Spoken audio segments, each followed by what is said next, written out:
o'clock. Time to check out some cool toys and or memorabilia. Now, obviously, we usually do a lot of car toys, car memorabilia, gas and oil and signs. But like we've talked about on here a lot before, I like a lot of World War II stuff, especially the aircraft. And I know some of you guys do too, because we've had a lot of requests for it. Old School's on with us tonight. And I keep telling you we're going to work some of it in. We've worked a little bit of it in, but we're going to catch a little bit more of it tonight. I don't have a massive collection, but I've got what I think is some pretty cool stuff. So hope you guys are going to like it too. Now, tonight's going to be a little bit different. Our subject for tonight is scrap metal. Yep, scrap metal. However, it's kind of interesting and kind of special scrap metal. What we're going to look at tonight was actually salvaged from a B-29 crash site. I've got a whole box of little stuff, plus I've got a pretty big special piece that we're going to check out too. Lee from New York's here. The big chunk that I've got, I don't think came from the excavation site, but I got a whole box of little stuff. We're going to try to identify some of it and take a look at it tonight, see what we can come up with. So anyway, how did I come up with all this stuff? I didn't do the excavation. It's kind of a weird story. Actually, it's a really weird story as to how I come across some of this stuff. Now, I've been collecting this airplane stuff for a long time, anything World War II related, and, to kind of complements my car and truck stuff. So, plus, airplanes are still, machines. They just fly on the ground, or fly in the air instead of drive on the ground. Norma's on tonight. Glad you're here. And so I've really, really loved this stuff ever since I saw Fifi for the first time over 20 years ago. Jess is here. Glad Jess is on tonight. So, so I kind of started paying attention to this stuff, gathering this stuff up. Well, I've actually got the ad right here. In 2014, I got a phone call one time. David W., Chris is on. Glad you guys are here tonight. I get a phone call from a lady and says, I got a couple of cars that need picked up and hauled off. So I asked her what they were, and it was like nothing exciting, like a 90s era Corsica and something else. And they were like 50 miles away from me. So nothing that was really worth going after. Brandon's here. So she said, but I said, I know a guy that does a lot of scrap. And I said, he can haul 2 at a time. He'll probably come get them for you. So Dan's here.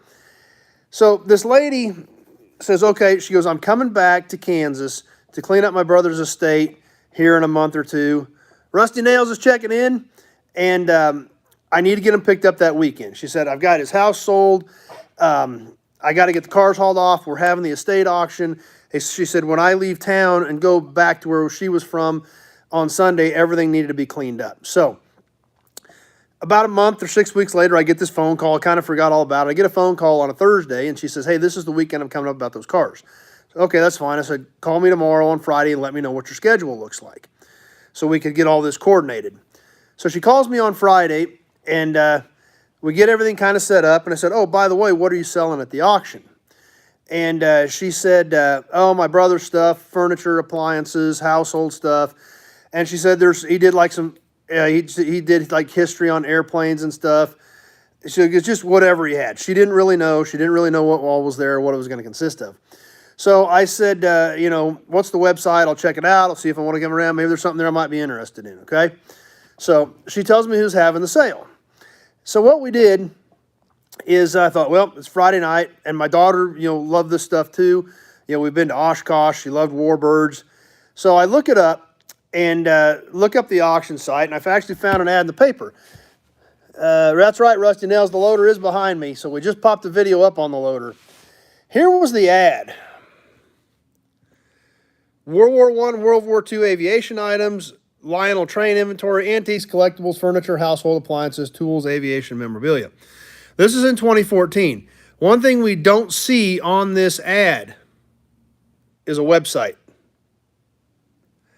ShopCat made it tonight, so no website, which kind of shocked me. So the next morning, on Saturday morning, I asked my daughter, I said, what do you think? You want to try it? It's 50 miles away. Could be a crapshoot, could be a home run. So she goes, well, let's try it. So we jumped in the truck and headed down, and we took my 02 Dodge with which is a super cab or extended cab long bed pickup down. And it was sitting in front of the other one, so it was sitting in front of the crew cab. So we took the extended cab, headed down to the auction. At 3 o'clock, we drove the 50 miles back and had to get the crew cab, long bed, and a car trailer and go back. So that's kind of how the day went. We've already seen a few pieces out of that collection. A couple of the gauges we looked at a few weeks ago came out of that collection. And I think there were a couple other things that we've caught, but a lot of it we haven't seen yet. I got a lot of great stuff. Leather skull caps, all kinds of, pins and decoration pieces and things like that. Matchbooks from Kansas air bases, turbo superchargers, main landing gear wheels for a B-29, all kinds of cool stuff that we're going to get worked in, plus some of the stuff we're going to check out tonight. So I also bought an entire bookcase full of notebooks of research that this gentleman had done on air bases in Kansas around World War II. So we got a lot of neat stuff to check out. And that being said, let's start with this first box of scrap. And I don't even know what this stuff is. I haven't even really dug through it. In fact, I've got 2 old wooden foot lockers that came from that auction that I haven't even opened yet. So I don't even know if there's anything in them. I don't know if they're empty or if they're full of stuff, but I haven't even opened them yet. They got stored in the shop out at the yard, and that's as far as they've gotten. So, but anyway, I brought a few pieces in to check out. And this came from that auction. These are actual pieces excavated from a B-29 crash site. What is this stuff? I have no idea. There's obviously something that, held something together. And if anybody can identify any of this stuff, be sure to throw it out there because, I'm not that good, especially on a lot of this little stuff. And a lot of this stuff is rough. There's a big hunk of steel plate. These planes just plain crashed in the 40s. Shopcat's got to go to dinner. That's all right. We'll catch you next time. And this stuff was, buried in the dirt for years before this site was excavated. A piece of hose with old hose clamps on it. Some sort of an old tube, there's hundreds of thousands of parts in these planes, especially these massive bombers. Big, thick hunks of metal. Some other, metal tube. Could have been for a lot of things. I don't think any of this stuff is restorable, old school. I'm not sure what this is. It's heavy, I know that. I don't know if it was like a mag or a coil or something. It had a wire on it. It's kind of round like a big coil or mag type piece. But that's just, complete speculation on my part, especially in this condition. Another busted up chunk with some sort of a bracket in it. Some more structure pieces there. It had an angle iron piece with something bolted to it. A new gasket for something got dropped in the box. And I've never actually dumped this box out, so don't know for sure what all is in here other than a lot of scrap. Yeah, that's right, Rusty Nails. I hope it's not a bomb. I don't think it's a bomb. I think we're okay there. But just all kinds of stuff, and if you had the time to really spend with some of this stuff, I'm sure bits and pieces of this could be identified. There's some stuff on that particular piece there that I'm sure could be identified by someone who was very familiar with these planes. Some sort of a layered piece. More sorts of bracketry. We see a lot of rivets in a lot of this stuff when these planes were put together. A lot of hours of Rosie the Riveters in these pieces. But all this stuff just wadded up and mangled.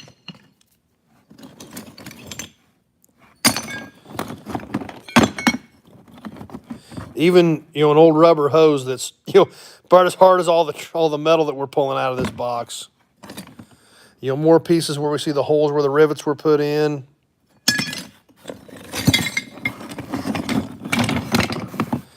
And that's about what most of this stuff is, just bits and pieces that, excavated from a documented crash site. I think from up by Russell, Kansas. From some of the people that I talked to that knew this gentleman before he passed away, said that he had been on some excavations up near Russell, Kansas, which would have been near the Walker Army Air Base. Kind of an interesting piece. Spent a lot of time in the dirt, and it's pretty heavy. So lots of just little miscellaneous interesting pieces, and who knows what a lot of this stuff was. A lot of dirt still packed in a lot of it. Just literally, just as it was excavated from a documented crash site. You know, I don't know when this was done. I'm guessing back in the 80s or 90s probably.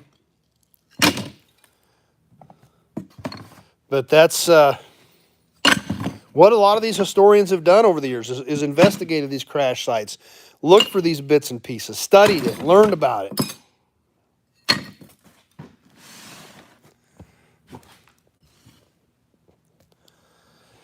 So that's what we're going to start with tonight. We got one more super cool piece coming that is, I think, a great piece. One of them, probably one of my top pieces in my collection. That's right, Brandon. It's a very interesting history of Americana. Like I said, I think this was from a crash site that was excavated up near Russell, Kansas, is what I had heard. Russell was near the Walker Army Air Base. Now, for those of you who aren't familiar, Central Kansas was a hot spot for B-29 training and retrofitting during World War II. There were 4 bases. Big Job made it tonight. Glad you're here. The way it was set up, because they were building these things in Wichita and Seattle, there were constant changes coming. As these planes went into the Pacific Theater of Operations, they were finding more things that needed to be corrected, more things they could do better. Jose made it from Miami. Glad you're here. But what happened is it was too time-consuming to change the assembly process every time there was a change, which was almost daily, from what I've understood, if not every other day, about changes in the process. So what they did is they kept building the planes, then they would fly them out to these training and retrofit facilities. Great Bend, right here where I'm at, 2 miles west of town, was a B-29 base. Pratt Army Airfield, wasn't Walker Army Air Base located in Roswell? I don't know what Roswell was called, but Walker, Kansas was a B-29 base. But Pratt, 50 miles south of Great Bend, was a B-29 base. Salina, about 70 miles northeast of Great Bend, was a B-29 base. Buchanan made it tonight. And Walker, which is about 50 miles northwest of Great Bend, was a B-29 base. So there were these 4 B-29 bases around Kansas, and that's what they were for, training and retrofitting of the planes, and then, of course, training the crews. A lot of interesting stories I've heard over the years. Unfortunately, a lot of the guys that remember the stories, whether they were in the military or some of the old-timers that were around. I remember an old-timer that lived up north of Galatia where my dad had his cars, and which was fairly close to Walker, 20, 25 miles away from Walker Army Air Base. And he said he remembered when he was too young to be in World War II, so he was a kid at that time. He thought 10, 12 years old, kind of in that window during the 40s. I don't remember exactly. But we were out at his farm one day looking at some cars and some parts that he had.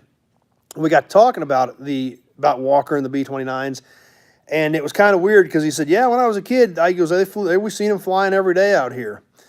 And he said, right one day I was right over there by that chicken house. I was standing right next to that chicken house, and I heard one. It didn't sound right. He said, I heard these things fly over every day. This thing didn't sound right. I stood there and watched it for a second, stood there and watched it in the sky. It wasn't moving real quick, kind of slow, sluggish, didn't sound right. Wasn't, like I said, they were used to it. They seen them every day. And the plane exploded. Boom, in midair. He said it didn't sound right. It looked sluggish. The entire plane exploded in a ball of fire in midair. And you think back on that, and you think about what those guys went through. Even in training, this wasn't, this was Central Kansas. This was nowhere near the Pacific Theater of Operations where those B-29s went. This was in Central Kansas, and that stuff happened. These things the technology in these planes were so far advanced for their time that there were a lot of issues. There were a lot of things that weren't ironed out. They were shipping them out to these bases, doing the retrofits, doing the repairs, doing the fixes in the field, training the crews. There were a lot of things that didn't go right even here, and that's what this whole box that we just looked at represents. And it's weird. We take a lot of that for granted, what a lot of these guys did back then to protect what we do today. And it's kind of heavy stuff when you think about it. So that's why I like it. That's why I collect it. Even though it's not car or truck, still airplane, and I think it's cool. But the history that goes along with it is pretty important. So let's check out this one other piece that I've got laid out. And this piece also came from the same auction. Right there. There it is. Looks like a big hunk of scrap metal. That's pretty much what it is. It's obviously tore up, beat up, banged up. And the other side isn't much better.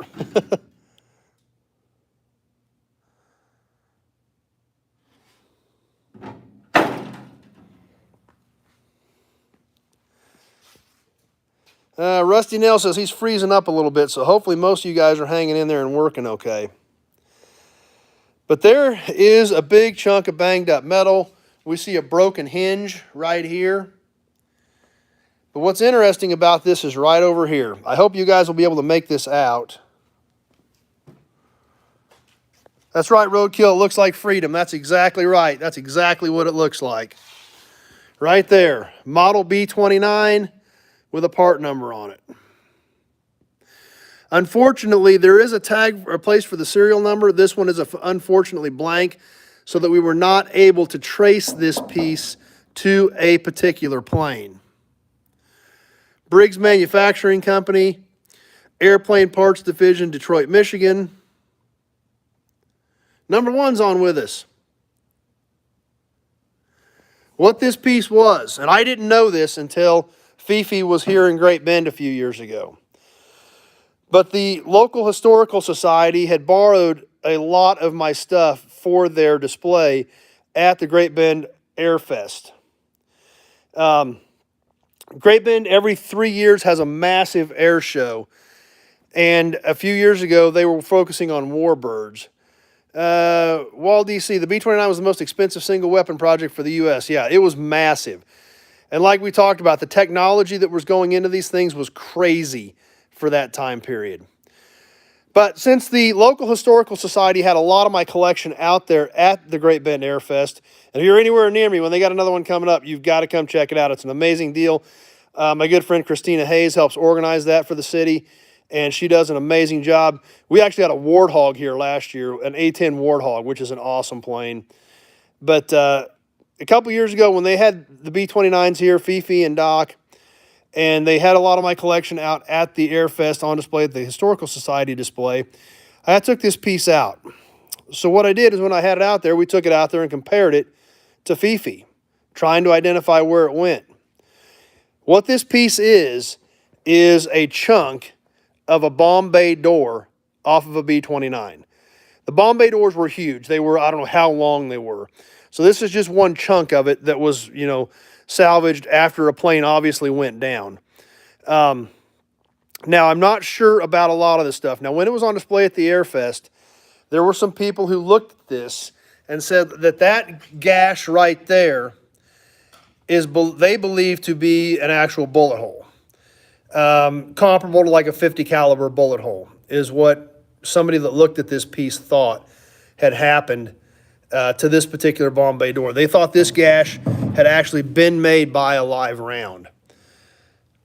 Now, whether that's true or not, I don't have any idea. That's what I was told. But obviously it's mangled. Obviously this bird went down to have this kind of excessive damage, or was bellied in or something to have this kind of damage on it. We could even see the structure in this piece is crushed, where they had all these ribs in there to add strength to the thin aluminum, and all that structure was crushed even. I don't know if we can look down in there and see the other ones, how they're also crushed. So this thing went down, you know, obviously it didn't explode, but it went down hard, probably bellied in. You know, it would be awesome to know the story behind this piece. Unfortunately, I'm sure anybody that knew it is probably no longer with us.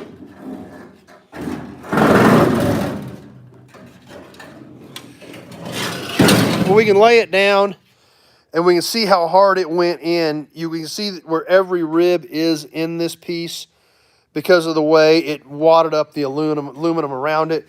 We can look at this other end of it and see how all the ribbing and structure is damaged in it as well.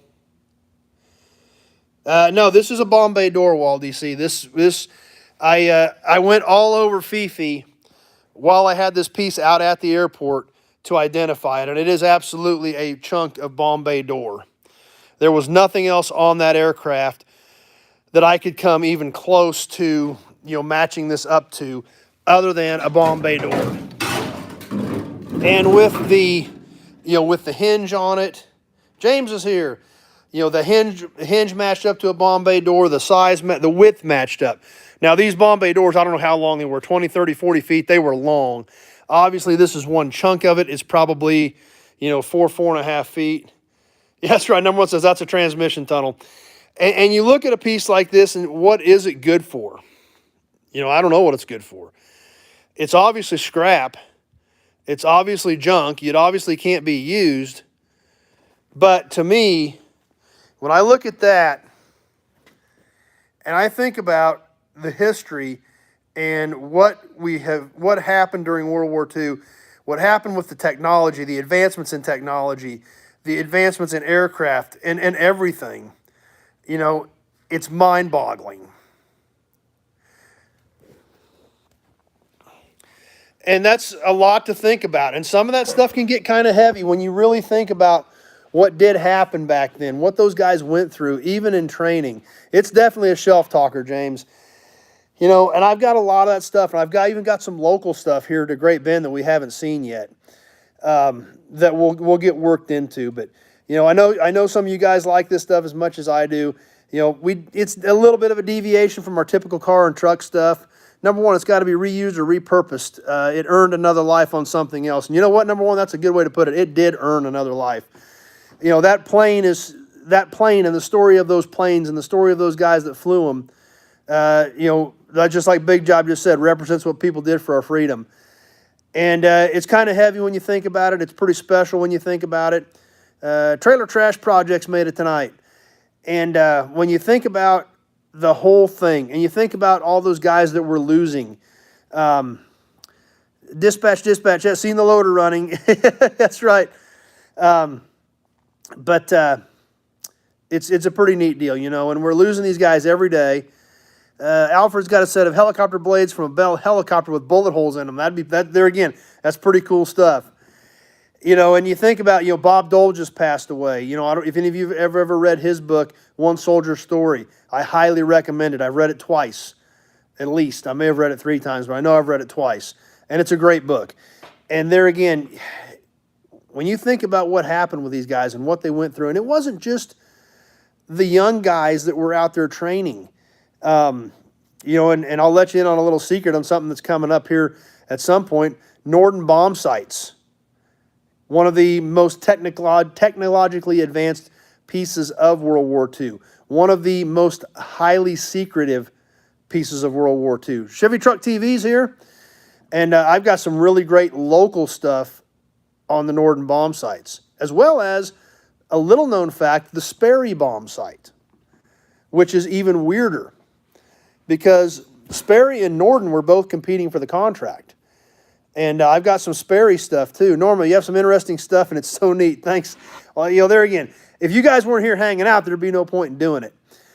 But to me, I think it's pretty cool. My grandpa was in World War II. I think he was in Africa. I've known some guys who were pilots in World War II and heard some of their amazing stories. And, it's something that we can't forget. Even though that we're losing these guys at an alarming rate, we're losing their stories, we're losing their history. However, fortunately, a lot of them have done living history videos before they passed away, things like that. So, I talked to one guy that I knew very well, and I wanted to do a video with him, and I just spaced it off and didn't get it done, and we lost him several months ago. He flew C-46 and C-47 transports. And shortly after the bombings of Hiroshima and Nagasaki, he was flying a load of brass to a meeting. And Buchanan, shout out to Pratt Airport. Because that's what we talked about. Pratt, Walker, Great Bend, and Salina, all B-29 bases. And when he flew this load of brass to this meeting, all these high-ranking officials within the military, they wanted to fly over the blast sites. And they did. He flew them over. He didn't remember if he flew them over Hiroshima first or Nagasaki. But they went to the meeting. They flew over one of the blast sites, and then when he was taking them back, they flew over the other blast site. And this was within a few weeks after it had happened. And when you think back about that, that's pretty heavy stuff. I was lucky enough to hear that from the guy that did it. You know, and there again, he's not with us anymore. So we've got to grasp hold of this. We've got to remember those guys. We've got to remember this history. It was such an important time in our history of the United States that, that got us to where we are today. Model 8 Ford pickups, nope, nothing there. I wouldn't bang that piece up into a grill anyway. Some sort of a shelf, some sort of a wall hanger, yeah, absolutely. I wouldn't want to, even though it's scrap, I wouldn't want to hack it up and take away from that piece of story. Because even though it can't tell us its story, it can't physically talk to us and tell us what happened. Any original 3100 emblems, depends on which ones you need. So even though this can't talk to us, it can't talk on the camera, it can't move, it can't wave at us, we can't carry on a conversation with us. Just think about what that's been through. Think about what it saw. All these rivets were put in by 16, 18, 20, 22-year-old Rosie the Riveters. That's where it started. No, don't have any 3100 emblems for a 56. Then these things went out to these training bases. And, they were used for so many different things. Alfred, I live at the southeast foot of Kelly Field for over 40 years now. And I used to watch the Shuttlebee piggyback coming in the 80s. Yeah, that'd be pretty neat to see too. But you think about what this thing's been through, from the Rosies that put the rivets into this thing, to the mechanics that worked on it, to the boys that flew it, and to the boys that went down in it at some point. And even though it can't talk to us, it's telling us an awful lot. So that's why I love that stuff. We see the kinks in it, and we see that tag, and we know that some Rosie riveted this together, put that tag on it, they put that thing on a plane. Trailer trash projects, history is very intriguing to say the least. That's absolutely true. And if this is true, that is a bullet hole, our hinges are right here, so that would make this the inside. So this thing was probably flying and had the bombay doors open, when this was shot at, if that's actually a bullet hole like somebody had told me before she bellied in. So, awful lot going on there in a piece of scrap metal that's about 3 foot wide and 4.5 foot tall.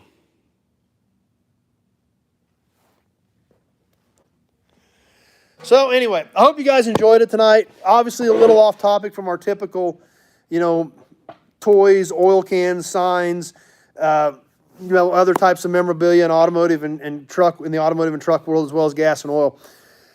But it's cool. I love it. I hope you guys love it with me. I appreciate the opportunity, you guys, to let me expand a little bit. I've got more cool World War II stuff here, and I appreciate it. I respect it, and the technology and everything that went into these aircraft, as well as the people that made all this happen, is pretty amazing. So that's right. Buchanan says that's about half a Honda right there. So anyway, that's what we've got for tonight. I sure hope you guys enjoyed it, even though it was something a little bit different. And as always, questions, comments, throw them out there. We'll try to get to them before we wrap up as we start to wind down here. I'll try to catch any of the last comments. What else is coming up this week? Just threw the video up on the loader running. There she is right there. I've got some other stuff tore apart on it right now. Hydraulic lines. There's one of the hydraulic lines in the belly that was leaking. So after about an hour and a half, I finally got it off. There's 4 of them packed in there, so I may end up replacing all 4 of those hydraulic lines. Got the tire fixed today. Gonna get it cleaned up. So big job. I always tell the youth of today about a serviceman's sacrifice and realize the cost. And that's why I talk about it. That's why I love it, and that's why I respect it. And that's why I hope you guys enjoy when we do get into some of this World War II history and the aviation, because the technology that came out of that all ended up in cars and trucks. A lot of stuff that they were doing on those planes turbo superchargers, fuel injection, disc brakes. A lot of that stuff was used on those planes, and a lot of it was developed on those planes. You know, the autopilot systems that, you know, is so common on aircraft today. You know, radar, a lot of that stuff. Super cool stuff, and I really enjoy it, and I hope you do as well. So, anyway, just popped up the loader video of it running. Got that thing going. The couple more things coming up. Got another river car video coming for you this week. Plus, been picking up a few cars this week, so we may bring one of those as well. So, Norma, I enjoyed that so much. Thank you. Glad you got your loader back. And there again, this is the fact that you guys are here enjoying it with me, taking it in, commenting, and engaging with it is what makes this what it is. Me sitting here talking about a box of junk, scrap metal, doesn't really do much for anything. Roadkill, have other M-Series Studebaker besides the one in the new yard? I've got 3 of them. They're all ton and a halves, but I do have 3 of the 41 to 48 M-Series Studebakers. So I've got 3 of those in the yard right now. But that's what we've got for tonight. Stay tuned. We'll have some other videos popping up for you. Be sure to get your chances in for the pedal car raffle. Got a few more this week.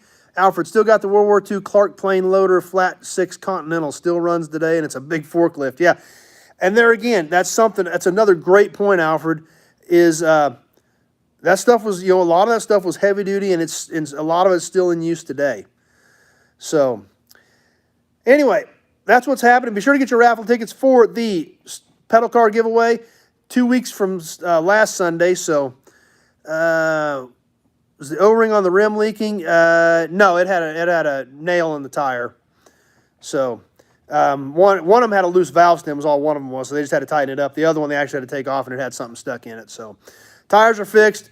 Got to get these hoses replaced, get it cleaned up. So, still got some things to do. But anyway, that's what's happening. Definitely hope to see you back here Sunday night for Sunday Night Live Chat. Get your chance in on the pedal car. If you don't want the pedal car due to the shipping, and we draw your name, you will have the option of taking second prize with a Wanda 1-pound grease can and the little Newell stock weight rating tag. And and if we get 10 into the raffle, we'll pull a third name for another small prize. I think we're about halfway there. So if you want to get in, be sure to get in. So we're all ready to go for the pedal car drawing here in a little over a week and a half. So that's what I've got for tonight. As always, I super appreciate you guys swinging by, hanging out. No, the trivia answer is not Metal Gold Dairy. So, and having a good time with me tonight. So thanks for watching, everybody. Super appreciate you being here.